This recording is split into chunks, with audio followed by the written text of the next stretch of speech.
Welcome, everybody. It is a great pleasure to have with us Clemente Marconi from New York University, Institute of Fine Arts.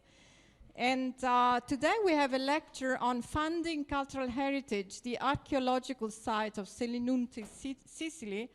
And the discussant is Amnon Bar Or, who is a professor here at Venice International University. And it's very nice that we have such an occasion because we have students from the Venice International University, we have students from the Collegio Internazionale Ca' Foscari, and we have students from the doctoral program at Ca' Foscari. And I think this is a very nice occasion to have many students from many different environments mixing together for this occasion. So I don't want to take up too much time, and it's really a pleasure to have Clemente with us, and I'll leave the floor to him. It's really a pleasure for me to be here and to talk about, the way I would like to discuss this is, first of all, to give a general introduction about our program at the Institute of Fine Arts, about my institution. Then I'm going to talk about actually the results of our work at Selinunte. And then the last part is how do we get the money to get these results and to get our operation going. Number one is really the Institute of Fine Arts, which was created 75 years ago. And it was really created by New York University by professors from Germany escaping from Nazism in Germany. And of course, it's a generation of very famous scholars, a very important generation of art historians.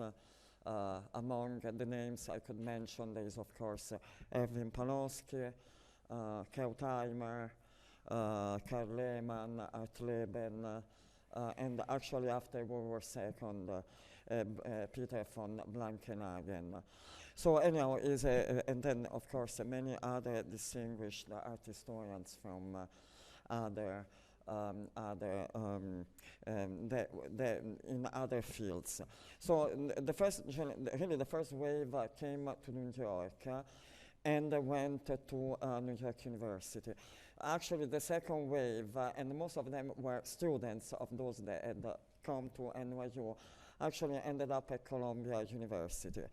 And there is a number of them, of course, in the field of ancient art and archaeology. The name that comes to mind is, there are two names that come to mind, Margarete Bieber, of course, and then Otto Bendel. So anyhow, this is how the Institute of Fine Arts came into being. And the Institute of Fine Arts was created by New York University with a special status within the university. So we are affiliated with New York University. We're very proud of being part of New York University.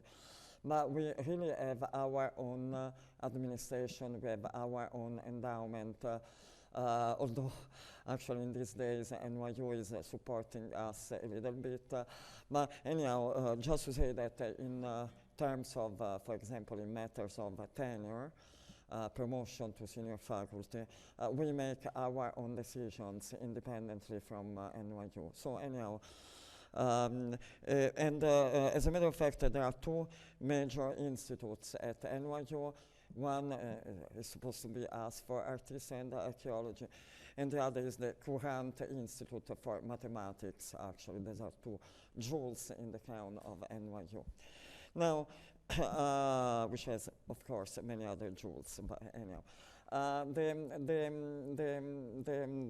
What I would like to emphasize is that from the very beginning, the Institute was particularly attached, well connected with the Metropolitan Museum. In fact, as a matter of fact, as you know, we have a very nice location on Fifth Avenue. It's the Duke House, owned by the Duke family. that was supposed to make a gift to the Metropolitan Museum of the house, townhouse on Fifth Avenue. Eventually, the Metropolitan Museum had too much real estate to deal with, and it was passed on to the faculty of the art history department of the Institute, eventually some 50 years ago, which is when the Institute, the faculty moved to the Duke House, where the Institute is now. And the point is that there was a very strong connection between the faculty at the Institute and curators at the Metropolitan Museum. Just an example, Pope Hennessy, the great expert of Renaissance culture, was one of the members of the faculty of the Institute, and he was also partly appointed at the Metropolitan Museum. And as a matter of fact, from very early on, the Institute really started two parallel programs. One was, in fact, in art history and archaeology, and the other one was in conservation, actually object conservation, so not so much architectural conservation. In fact, still today, even though there are many people who actually deal with the architectural conservation, the training that we give to our students is really in object conservation, so paintings, sculpture, and easily one of the finest programs in the United States. And you may want to know that, as a matter of fact, there is a full integration between the two aspects of the program, so art history and archaeology on one end, and on the other, conservation. There is a very strong connection, and there is really an integration between the two programs, which really comes out of two aspects, two elements. One is really out of necessity. How could we survive without conservators on our excavations? So we are actually very lucky to have the conservation program and to have so many talented students and professors in the field of conservation. But on the other hand, as a matter of fact, for conservators, what archaeologists do is actually very interesting, particularly as regards stratigraphy. Because as a matter of fact, as much as we archaeologists deal with stratigraphy, so do conservators, especially when it comes to painting, polychromy, restoration of paintings, statues with color on them. I mean, stratigraphy is actually a very important business for conservators. And although they get a fair amount of training through microscope, lab, experimentation, and so on and so forth, as a matter of fact, the best introduction, even for conservators, to stratigraphy is, in fact, an archaeological excavation. So anyhow, just to say that the two programs are really strongly connected. And on the screen, you have, in fact, students from both the conservation program. These are pictures from a couple last year. Brian Castellota, who is also a conservator at Sardis, that is removing from the ground, and Aibalos Carter in Brugioni, that is analyzing at the microscope a number of objects. Teresa Ketter, that is working actually on the cleaning, the washing of the pottery and the stabilization of the pottery. Anyhow, there is a very strong integration between the two programs, and in fact, Selinunte is very good training for actually both students in conservation and students in art history and archaeology. So anyhow, this is to say that it's really a characteristic feature of the IFA to have these two phases. I mean, on the one hand, art history, on the other hand, conservation. As you know, art history has undergone in recent years a significant investment, a change, a transformation, and a particular interest in theory.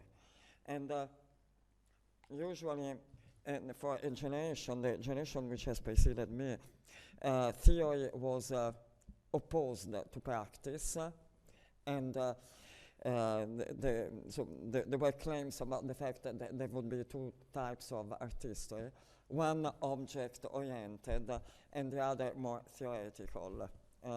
As a matter of fact, I think you need both. I mean, if you do not have the objects, you cannot build up a theory to investigate them. On the other hand, the theory is essential to provide the methodological framework for understanding the objects. So actually one needs the other. And I find particularly despicable that trend in art history that has happened for the past 20 years. As a matter of fact, there is a return to the object, which is very healthy in art history. So anyhow, just to say that these are the two components of our project and the two components of our training. And this image tells you about the fact, and this is really a crucial point, that although our investigations are, first of all, about research, on the other hand, are also a big component of them is really education, is really training of the next generation of art historians, archaeologists, and conservators. Conservators, I mean, is pretty straightforward for what I said before and what we are going to look at in a minute. Archaeologist goes without saying. Now I would like to say about art historians. This really is about my mission on the other side of the ocean.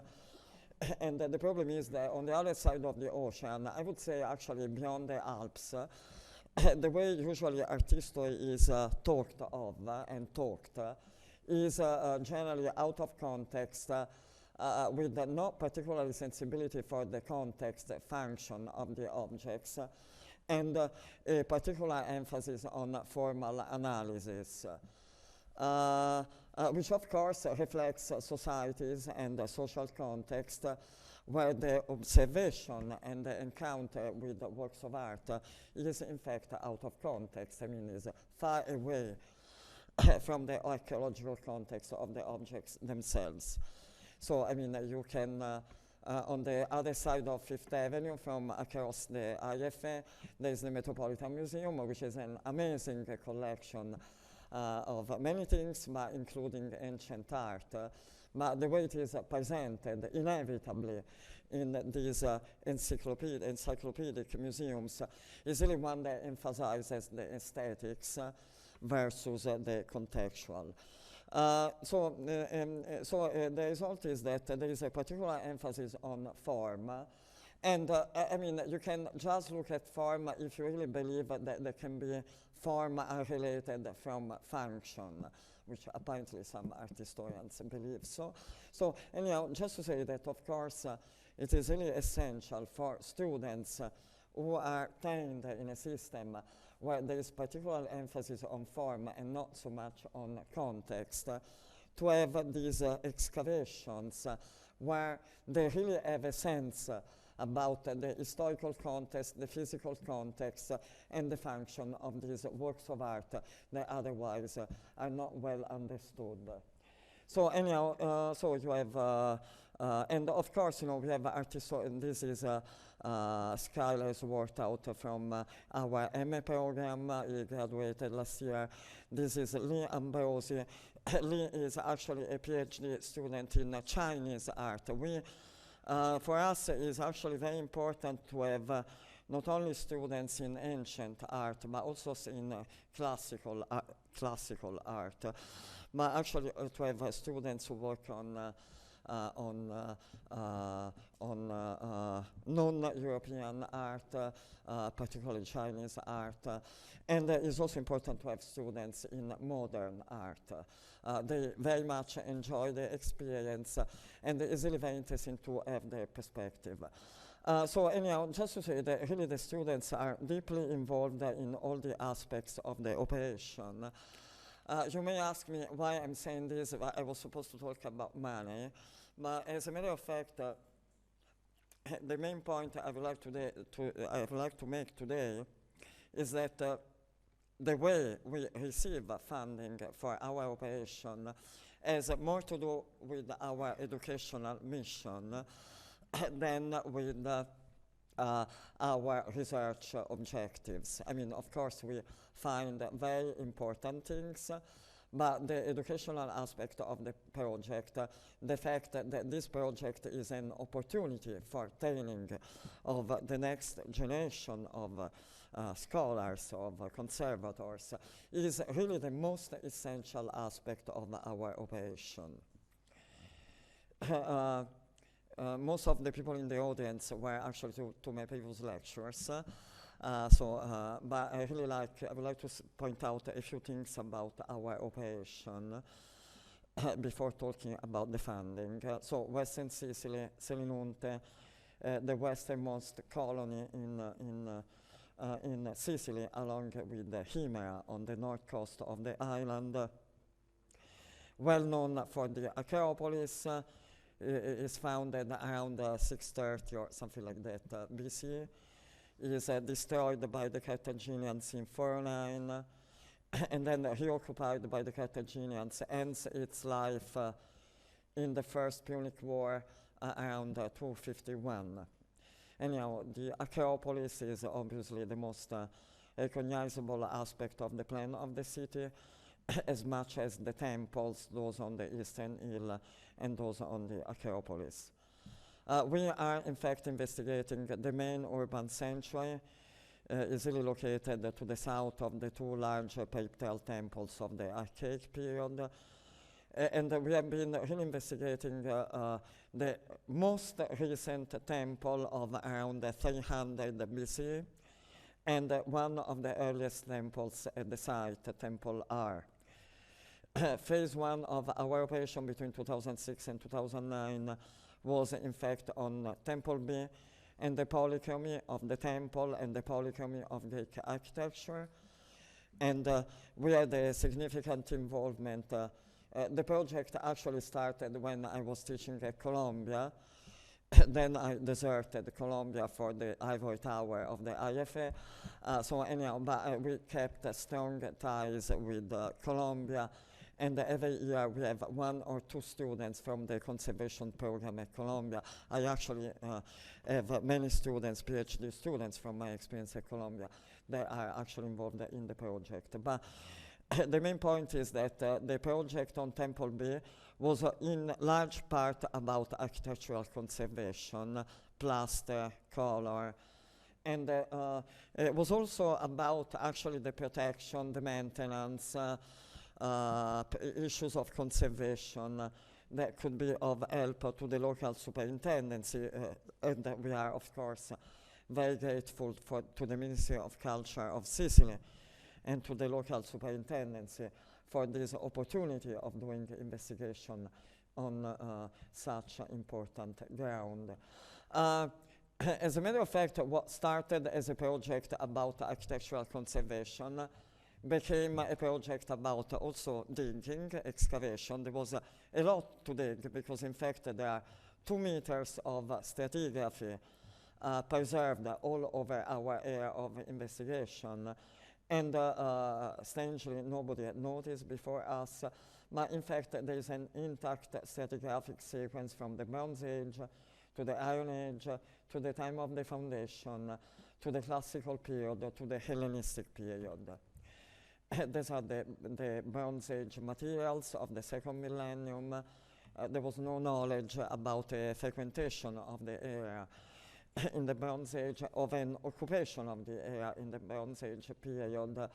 Now we can tell that actually after the Bronze Age, in the Iron Age, after a hiatus of about 100 years, the site was resettled by natives, a native population, and that was in dealings both with the Greeks, and here you have geometric pottery found at the site of the end of the 8th century, beginning of the 7th, and the Phoenicians.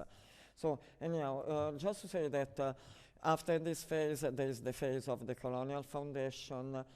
This is the earliest phase that we can associate with the colonial foundation. Very important, it shows that at the time of the foundation, they must have decided pretty quickly what would have been the religious part of the settlement. Anyhow, this conical oinokoe of Proto-Corinthian, late Proto-Corinthian style. We have also identified the earliest, presumably the earliest temple on the site. I have presented in more detail the findings this morning. Then what we have identified are the latest phases of temple art. This is the original one. The temple was built around 580. You have the temple, you have the altar, you have the rectilinear theater for assisting to performances in the area in front of the temple. And then there is a dining hall for the consumption of the sacrificial meals right at the entrance of the sanctuary. So the situation is quite clear. We were very lucky because temple art was sealed in its archaic and classical levels. So we have all the depositions, mostly from the time of the creation, construction of the temple. It's really a very fascinating votive deposit. We have weapons, we have pottery, we have metal work, metal jewelry. We have the containers for perfumes, vases for libation, terracotta figurines. We have even musical instruments. So anyhow, we found really hundreds of objects. And of course, the contribution of conservators was pretty essential for our operation. This is the classical phase of the temple. The most fascinating aspect about the classical phase is that we have documented the destruction and the burning of the temple on the occasion of the Carthaginian contest of the conquest of Selinunte in 409. After that, the temple was rebuilt by the refugees of Selinunte. They came back to Selinunte in 406.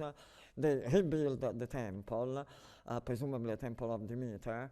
Then around the middle of the 4th century, there seems to have been depopulation in Selinunte, and it really looks as if within this phase, actually the cella of the temple was reused for domestic dwelling.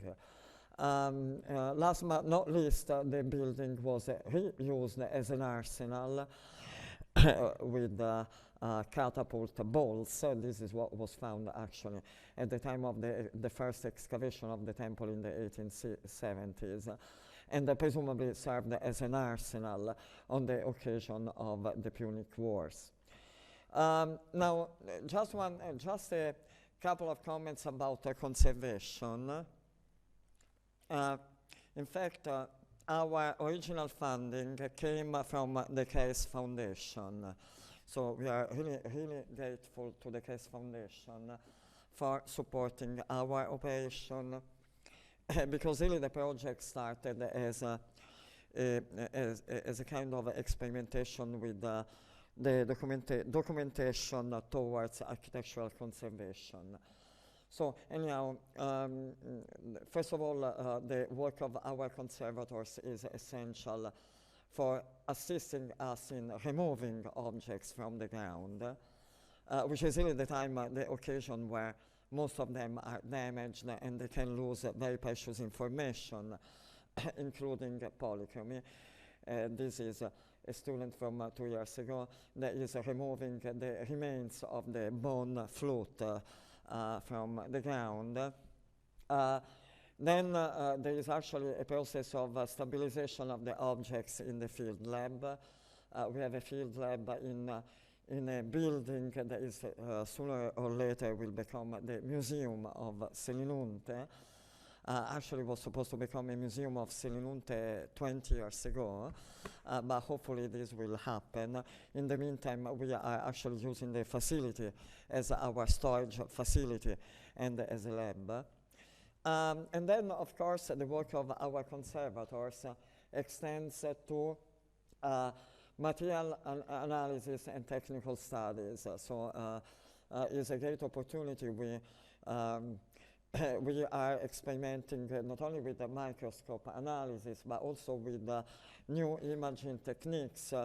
I showed this morning, yesterday, about our new discoveries about Egyptian blue through new imaging techniques. And then, of course, documentation is a crucial part of the process. This is actually one of the sites of Temple B, and is the temple with so many traces of plaster and polychromy. And these are plates which were made by George Wheeler at Columbia, Michel Maincola at the Institute, and Anna Serotta, who is a conservator at the Metropolitan Museum and is our senior conservator for the mission. And then, of course, preventive conservation and monitoring. So you really want to build appropriate cases for the special objects. And this is the case of the flute, the aulos on the left, or the arrowheads on the right. And then, of course, monitoring, which is essential. Each new season, there is a monitoring of the metal work from previous found in previous seasons. Is a very important component of our project. Now, this is really a list of people involved with the project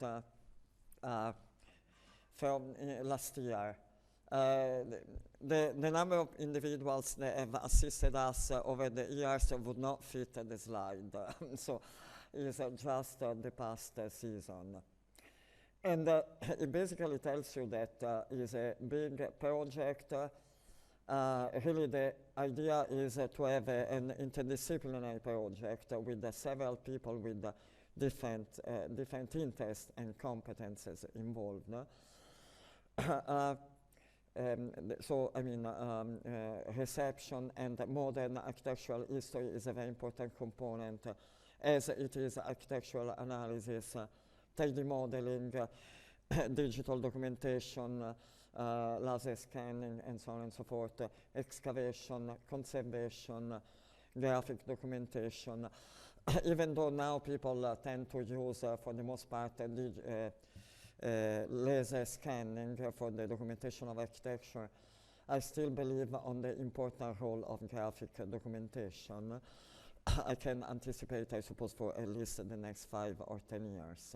Anyhow, this would be a totally different discussion. Digital documentation, and then a number of specialists for individual finds. So from Venice, Lorenzo Lazzarini for archaeometry. We have archaeozoologists, we have experts in prehistoric finds, native pottery, archaic and classical pottery. Anyhow, we have a number of experts in each for the different classes of materials and the problems we are investigating. And what I would like to say is that I cannot presume to be able to I mean, I try to know as much as I can, but I have to admit my ignorance about actually many, many things. Of course, we have our students that actually specialize in individual classes of materials, and they actually work as assistant to the specialists that come to our site, who are actually supposed to give training to our students. But of course, to mature, develop competences in the analysis of specific classes of materials, it may take a decade. So, I mean, the easiest way is ask the expert. And so this is what we do. I'm not particularly territorial or jealous about my materials. Actually, are not my materials, are materials of the Italian state, so they do not belong to me, by the way. And the point is that we invite experts from various institutions. And from this point of view, I mean, if we have independent scholars, we may actually pay their way to the site and pay them an honorarium for their expertise. In the case of people who are actually working within institutions, the assumption is that they have their own funding. So we may eventually provide logistical support on site, lodging, food, which is very good at Selinunte, by the way. But anyhow, the point is we provide logistical support. Eventually we can pay their way. But the understanding is that experts who have an affiliation with an academic institution are not supported financially by us. Instead, students are supported financially by us, in the sense that I absolutely refuse to ask students to pay a fee to join our dig. I mean, this would mean, from my perspective, to run out of purpose. As you know, one way of funding an archaeological excavation for many projects is actually to ask for tuition to students for a fee. I mean, I totally understand, but because we have actually very generous institutions and donors that support us, we can skip this part. And we can find other ways to support ourselves. So, I mean, so we are very supportive of our students. We have, first of all, students from our program. I told you about them. We give them a stipend, and they have to learn how to use the stipend. It's part of the education. Live with very little money, but it's enough actually to survive.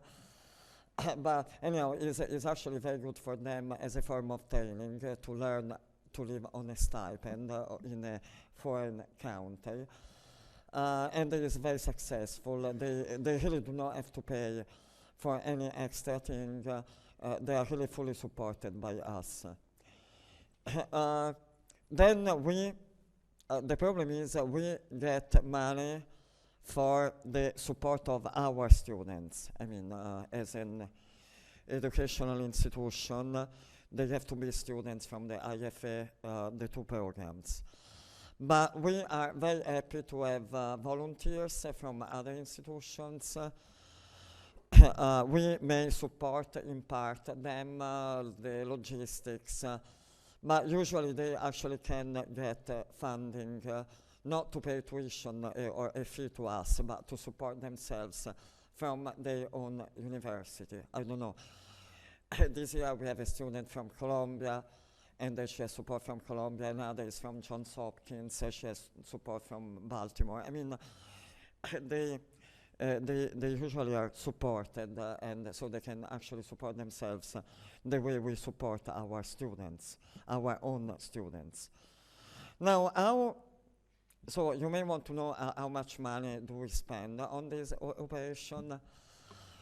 And so the first budget, the first grant was $10,000. So year one, we started with $10,000. Year two, it was $20,000. Now, basically for a season, it is really in between $50,000 and $100,000. Honestly, I mean, I review proposals for excavations in many countries. Is pretty much, I mean, I have seen similar budgets for many, many other projects. I mean, it's pretty standard. Now, how do we get the money? First of all, there is a small endowment from the Institute of Fine Arts. The first professor of classical archaeology at the Institute was Karl Lehmann Artleben. Of course, it does not need an introduction among the classicists. But I would like to say he was not only a great scholar and a great archaeologist, was a great fundraiser. So he actually managed to fully support the semiotics excavation on the island of Samothraki, the sanctuary of the Greek gods. through a number of donors. And among his many deeds on the successes on the fundraising side, he actually managed to create an endowment for Mediterranean archaeology at the Institute. And we have an endowment of the revenue of the, I'm sure you know how an endowment works. You ask a donor to give X amount of money, you put it in a bank, you invest this money safely at a rate of about 2.5% per year, and the revenue that is generated annually is actually used for a project. Now, the endowment at the Institute is in the range of, is very small actually, generates, very small depending on the perspective, but generates about around $100,000 per year. But you have to take into consideration that we at the Institute we have not only Selinunte, we have semiotics, we have aphrodisias, we have abydos, so we have 4 major archaeological operations. And for example, most of our endowment goes towards aphrodisias. And I mean, of course, it's aphrodisias, so to pay for the guards, the museum maintenance is absolutely understandable. But my main point is that even though you may have an endowment, you still need to raise funds. And I think this is pretty much the situation for most American universities. There are universities which have a substantial endowment towards archaeology. I can think of Princeton is very famous for a very generous endowment for archaeology in Greece, and which has supported for many years Morgantina, the Morgantina excavations, for example. There are other cases. A very famous one is Cincinnati. As you know, was the place where Carl Blegen used to teach, and he actually managed to raise a significant amount of money. And I think that Cincinnati is by far has the largest endowment for archaeology that I know of in an American university. Now, the problem with the endowments is that these were really created in many of them in the, in the 40s, in the 50s, in the 60s, not in recent years. And the problem is really a structural problem about the field. As you may have heard, now people are less interested in the classical world. So as a matter of fact, much of the funding at American institutions, academic institutions, is for new fields, East Asian, Hispanic, which are amazing fields, which are developing.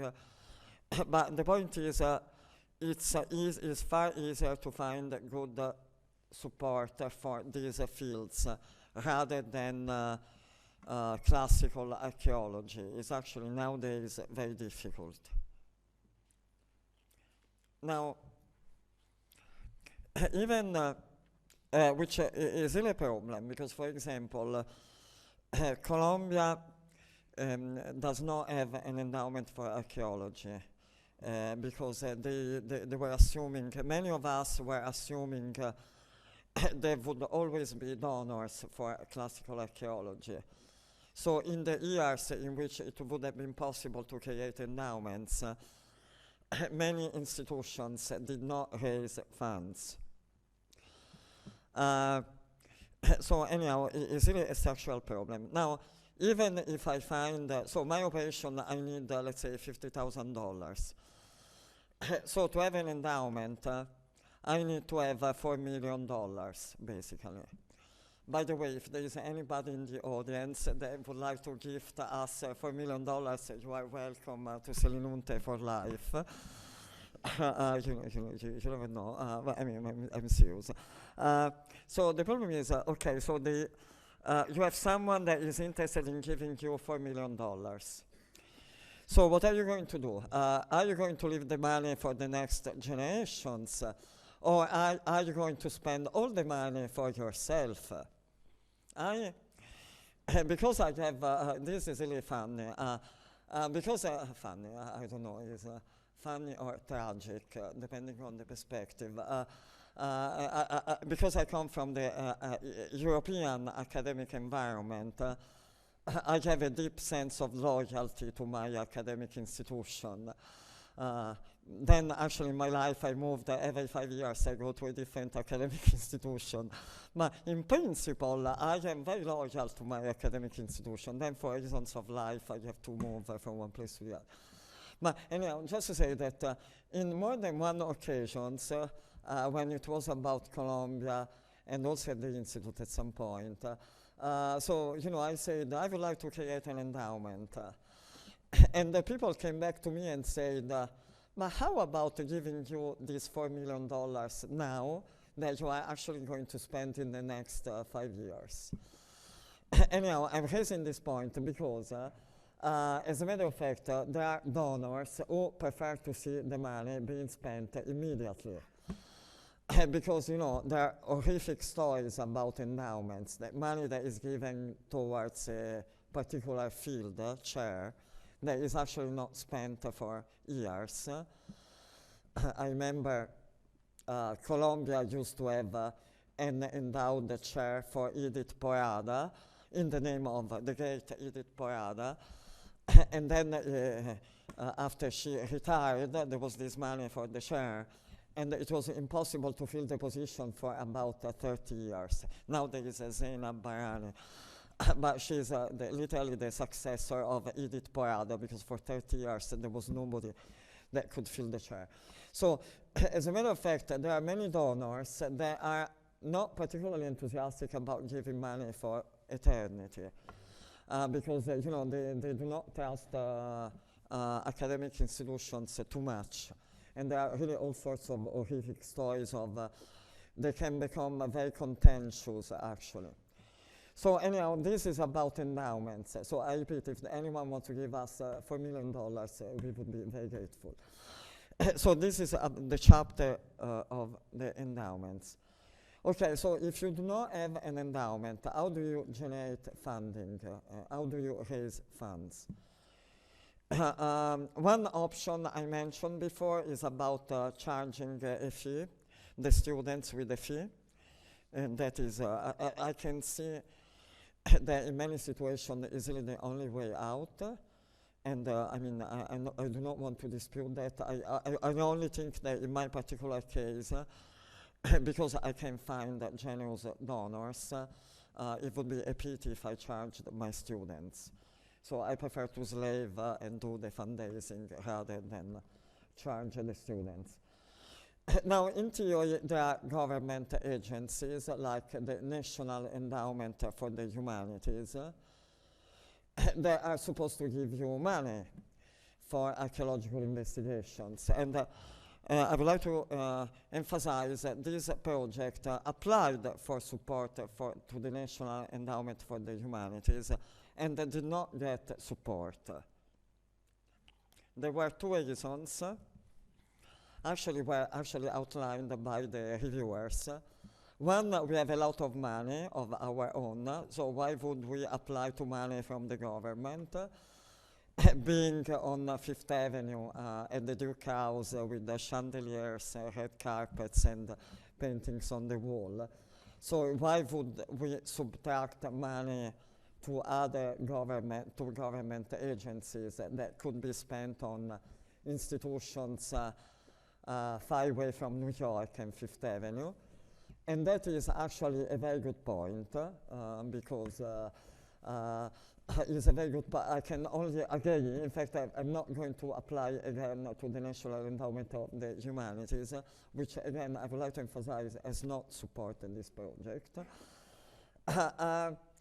Actually, the other reasons was hilarious, and was that we were working on temples. And so there was they say that the fact that you are dealing with the temples is absolutely despicable. We know everything about them, which I suppose was a colleague who is not very much up to date about the state of Greek archaeology, particularly in this part of the world, because in fact our project is showing that about the temples of Selinunte we know actually very little. Anyhow, so the point is that there are government agencies, they have limited funding, and in the end I can see the rationale of supporting projects that may not have other ways of funding. So at that point, the only way out for us is to ask for support to foundations. And in our particular case, we are extremely grateful to the Case Foundation, as you can see, which has been supporting us from the very beginning.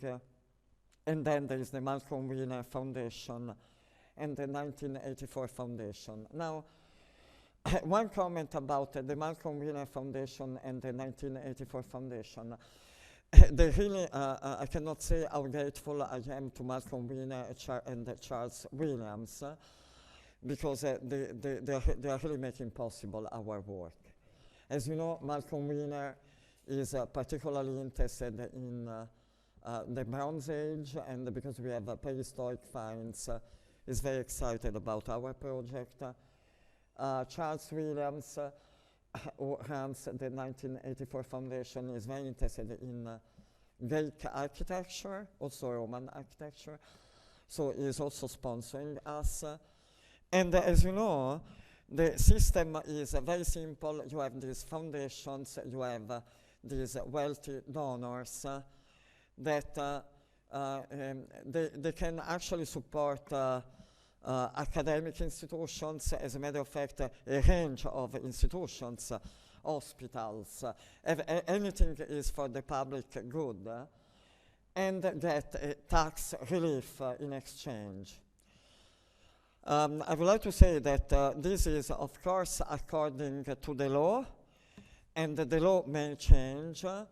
So 6 months ago, last year, there was a debate, I think in the US Senate, about making a tax-deductible support of archaeological projects.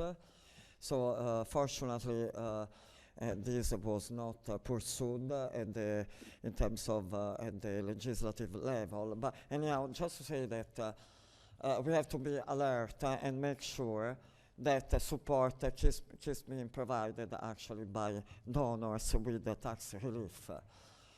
Anyhow, that said, I mean, I think this should be the way forward in Italy as well for cultural heritage. And the point is there are definitely individuals who are particularly keen on particular areas of investigation, and are really eager, excited about giving support to projects. There are interesting cases. So I am a very good friend with Sai and Victoria Newhouse. They are the Sai is the owner of the New Yorker, is a media mogul, is a great man. Victoria is an architectural historian. She studied with Joe Connors at Columbia, and I met them. And they are very interested in the ancient world. We have seen together Athens, Rome, museums. Anyhow, they are also supporting us. My main point is that you can have donors who have been working for decades on classical archaeology, and they are very interested in supporting you. There may be donors who, at some point of their life, become particularly interested in the ancient world, and is a wonderful opportunity. And then there is one last category that I cannot miss, and these are collectors. As you probably know, there is a fair amount of collectors in the United States. I would like to emphasize that there is also a very large number of collectors in, for what I can tell, Sicily.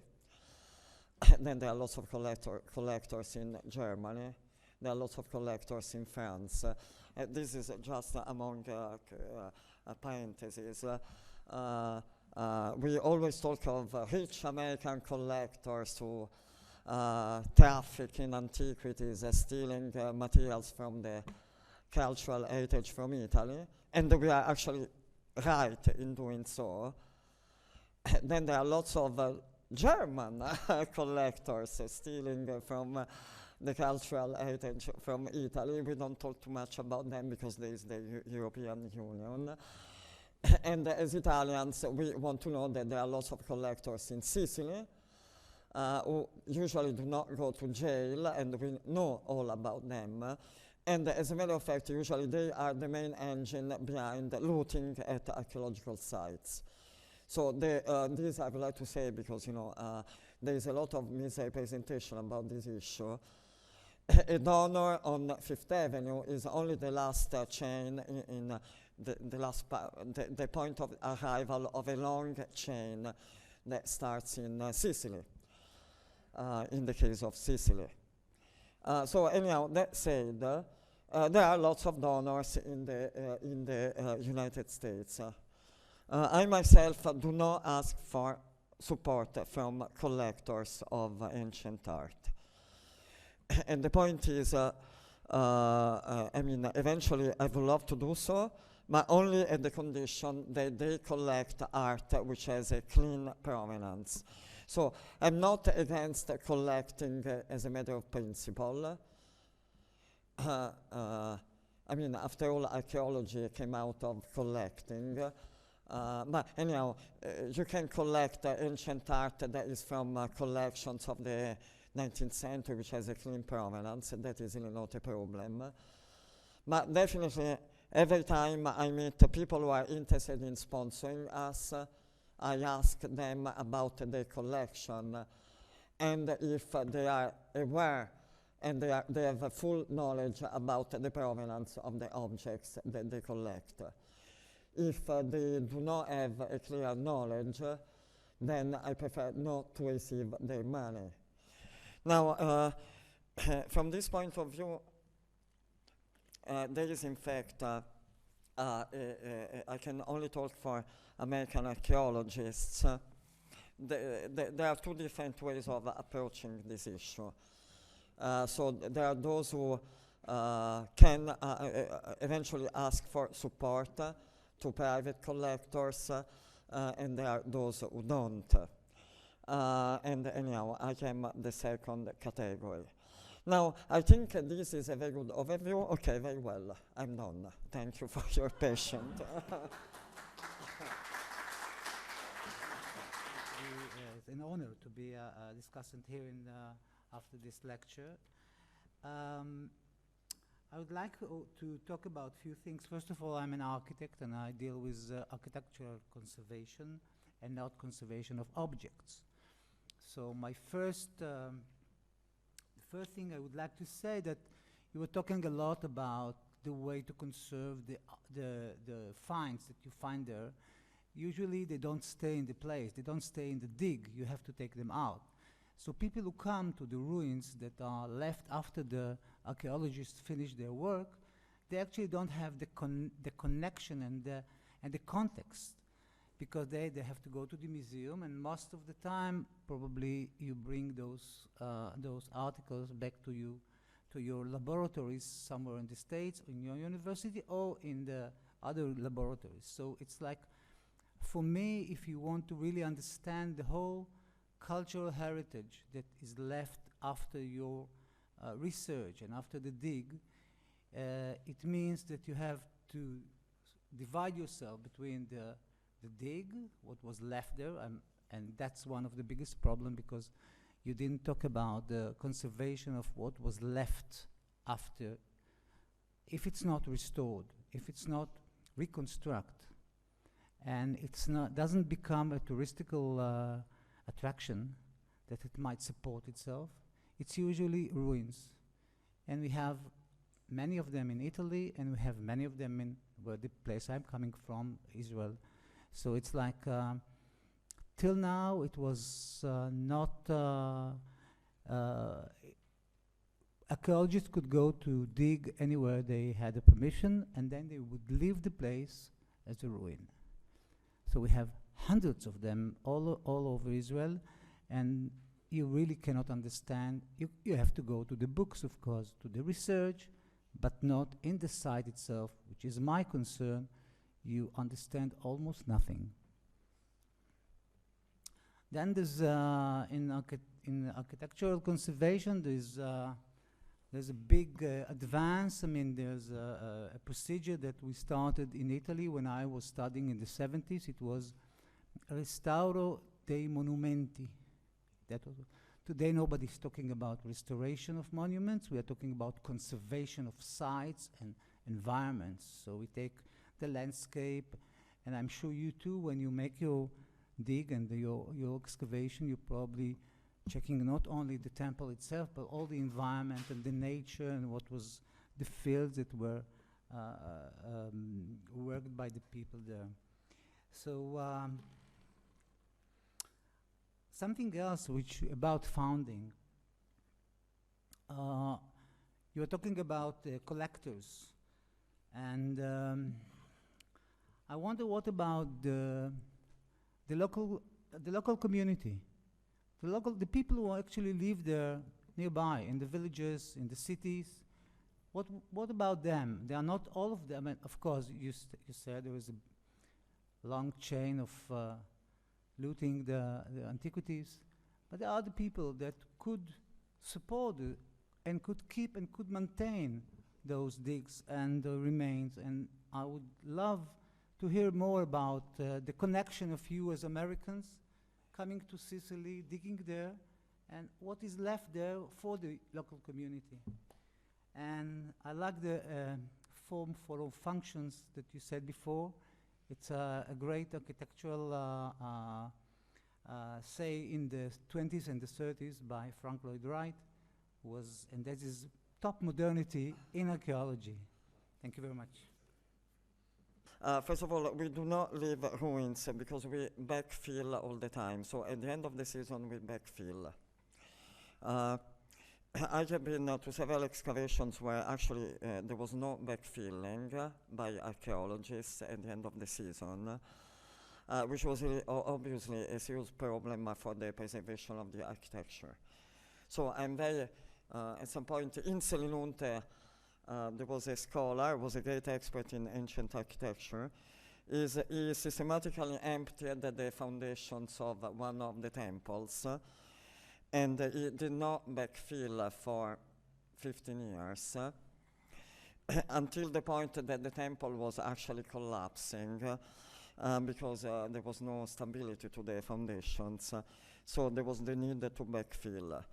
And because of that particular experience, I always backfill. And as a matter of fact, I am fully aware of the fact that as archaeologists, we are the greatest threat to archaeological sites. Because, I mean, through our excavation, we put into serious damage, into serious risk, architectural monuments. Do you know John Stubbs? Anyhow, the World Monument Fund is a great expert in these things. He has an essay in a volume I'm publishing on architectural conservation of Greek and Roman architecture. And he has this very nice line at the end. The worst damage to archaeological sites, the greatest threat is done actually by archaeologists. The leadership of the book are mostly archaeologists, so it will be interesting to see the reception of this. So anyhow, I'm fully aware about ruins.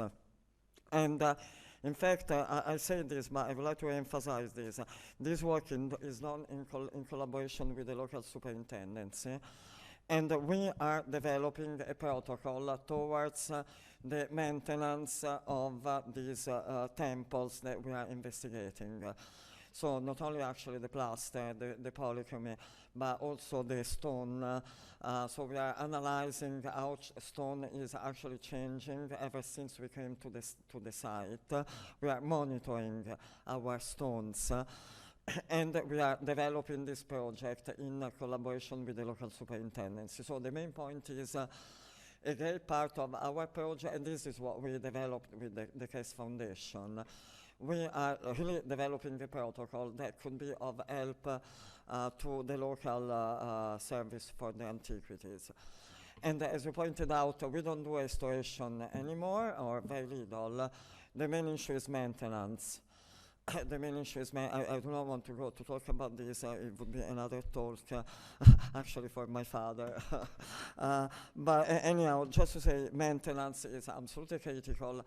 And the real problem, the real tragedy, is that now the budgets are shrinking for the archaeological service. The first item that is cut off is maintenance. Which is a pity, because in fact, so we have Pompeii and so on and so forth. About you were absolutely right. One of the most despicable things about archaeologists is that we dig, we find stuff, we leave, people go, and they have no idea what happened. So in our particular case, it's a little bit different. So I have so on the one hand, our finds are going to be displayed in the local museum that is in the process of being opened. So we are actually collaborating with the local museum, with the local service of the antiquities towards the installation. And as a matter of fact, we are even taking care of we will take care of the object conservation that are going to be displayed and stored in this museum. So we are very sensitive to this particular issue. About the site itself, here it gets tricky, is about Italian law. I would love to put big panels in front of our temple that tell about what we do, but we cannot. We have to ask for a permit that is not given by the superintendency, but by the local province, the government in charge of the province. But the local government that is in charge of the province have their own funding, and they prefer to advertise their antiquities the way they prefer. So the point is, ironically, although I would love to, to disseminate all information about our operation, this is in fact impossible to do for administrative reasons. Anyhow, just to say, we have told repeatedly the local administration that we would love to help with the explanation to the tourists of what we find. Now, the local community. Yes, I do not want to misrepresent the local community, saying that they are looters. They are not. But I was pointing to the fact that there is a fair amount of collecting in Sicily. When I was in the archaeological service of Agrigento, we had to review a fair amount of collections, actually, in the city of Agrigento, in the province. So there are really was really a comment to for the other side of the ocean. The way usually the story is told that there are collectors only on Fifth Avenue. They are everywhere. And in the case of Sicily, I mean, I've worked on the repatriation of the Getty goddess and the Getty acolytes. The engine behind the looting of these objects was actually a local collector that has a very nice palace in Enna. And I think he never went to jail, actually. So anyhow, so we are talking about 1% of the population, which is pretty destructive. So let's talk about the other 99%. We are particularly emphatic about connecting with the local population. And the principle behind this is that the cultural heritage of the site that we are investigating belongs to them, is part of their identity. So we are at the service. And this is, by the way, not only the identity of the people who have been there for generations, but also people that have come to Selinunte, to the ocean very recently, and are actually very interested about the history of the site. So on the one hand, I have almost every week a visit by people of the local population, and I tell them about our discoveries. And at the same time, at the end of each season, we have a public presentation of our discoveries to the local population. And this takes, is an entire afternoon, is about 4 hours. The first part is a systematic presentation of what we have found, and then we have an extended discussion, and it is actually a very successful thing. And then, we have, of course, workmen that assist us, the draftsmen, also the local archaeology, are actually members of the local community. Because my main point is, anyhow, to fully engage the local community.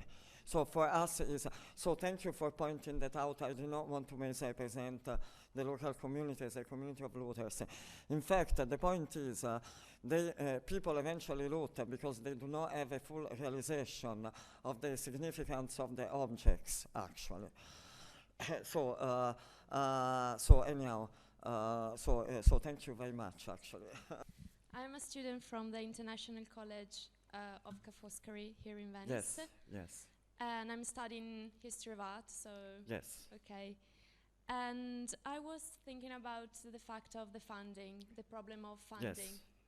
And what about crowdfunding and the new prospects of crowdfunding, like all those websites dealing with that? And there are lots of art projects crowdfunding, using the crowdfunding idea to raise money for their projects. There are lots of websites like Kickstarter, it's an American one, yes. or Epila, or lots of them. And it could be a good idea also for students, Yes. not only dealing with the archaeological tasks, but also with a way to let people know about the project, and so Yes. crowdfunding maybe. Yes. No, thank you so much. This is definitely one of our intentions. It is really something we are working on. We are very interested in this possibility. It is a great idea. Again, as in the case of the NEH, because we have our donors and we need that much. I mean, I'm happy the way I am, but the way we are doing, so we are not thinking too much about other ways of funding, which may be essential for other projects who are not as well positioned as we are within the topography of Manhattan. But what you are saying is definitely something we are thinking about, is a great point. About disseminating our information, we have a website for the dig. If you go to, and besides so anyhow, people can have access about, if you Google Clemente Marconi, you get the web page. There is all the information about our dig. So anyhow, just to say that we are for full access to our work. This is about involving other people, students that might be interested in what we do. We have a journal, an archaeology journal of the IFA, which is you can download in PDF from our website. So anyhow, just to say, at the end of each excavation, we have this. We post the information about our operation. So I would dissociate the two things. One is for the purpose of funding, but the other is really dissemination of our information of what we do, and we are putting a particular care on that. I hope I answered your question. Thank you.